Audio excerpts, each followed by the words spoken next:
So another category of music learning techniques I want to talk about are what I would call splitting and weaving. So again, this is kind of like chunking, but maybe in a slightly different sense of you're not necessarily just breaking down the piece of music into groups of notes. You may be taking whole pieces of the music like out of it. You might take the tempo away. You might take the pitch away. You might take the rhythm away, but keep the pulse.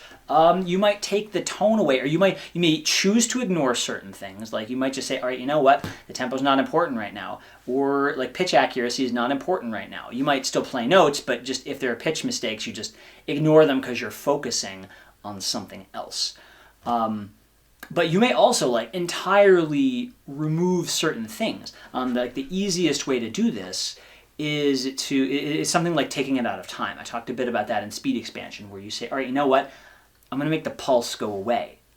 I'm not going to try to keep this to any consistent speed or even synchronize it to a pulse so that I can have as much time as I need for my fingers to figure things out. This can be a really useful technique.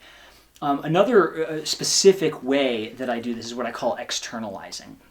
Is when you take one of these elements that you're having a hard time with and you make something outside of yourself deal with it. So one of the most common ways you do this is a metronome, or if you're practicing with someone else and you're trying to learn to count, you have someone else, your teacher or your practice partner, they count for you while you keep the piece going, or you have the metronome do it, but you don't have to hold the counting in your brain. Now, of course, eventually you want to really be able to internalize the timing. So what you might want to do, this is the splitting part. You take the pitch and you work on the pitches, and then you take the timing and you work on that over here. You might count sing. I might be like 1, 2, and 3, and 4, and 1, and 2, and 3. You know, and you might just like say the beats that things are played on, but not worry about playing the notes. You've taken your hand out of it. You've taken the mechanics out of it. You've split these different elements apart, but you're still working on the same section. So splitting out different elements or externalizing different elements so you don't have to hold them all in your brain at once, and then you weave them back in. So at first, with the timing of a piece, I might first just take out the timing entirely. I split out the pulse so I can just learn at the pace I want. Then eventually you might add a pulse back in. Like you try to like feel a pulse, but even then you might like let yourself move when you want. So and there's again, the more ways you can think of to do this, the more different situations you can apply it to, like new and useful situations. So let's say I'm going to pick a random piece of this Bach double I haven't learned yet. Let's see, measure 6. I haven't done measure 6 yet. So at first, I'm going to split the counting, the timing completely out from the pitches. I'm just going to do the pitches. And again, I could just try to, in fact, no, I'm going to split even the instrumental technique out. I'm just going to sing, because I can sight read this vocally and get it in my ear what I want to do. So I might just start na na na na na na na na na na na. Yeah, it's a bit of a weird measure, but that's what it is. There's a G sharp. Na na na na na na na na na na na. So I just kind of sang what I was doing, and I didn't have to play it. I have an easier time singing it than I do playing it. So I kind of split the instrumental technique and the timing out.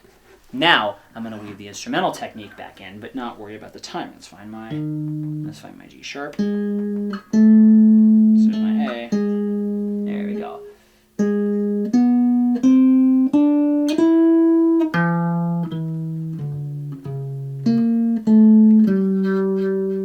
And go a little slower.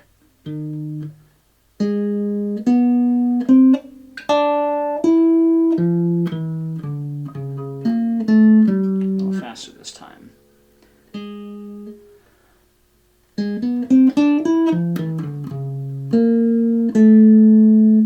See how I let myself slow down. Some parts I wanted to rush, but I let myself slow down because I'm not being beholden to a pulse. Now I'm going to start to feel a pulse, click, click, click, click, click. But if I don't want to move, I don't have to. All I have to do is move when I want to. So there you go.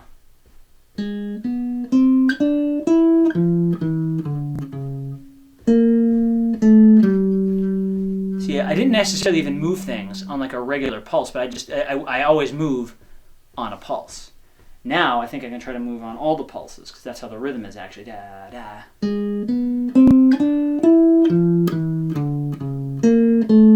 There we go. And I learned the measure by splitting out rhythmic elements and gradually weaving them back in. And there's an infinite number of ways you can think of to do this. It's only limited by your imagination. And the more techniques you can use to apply this, the further you can get with things.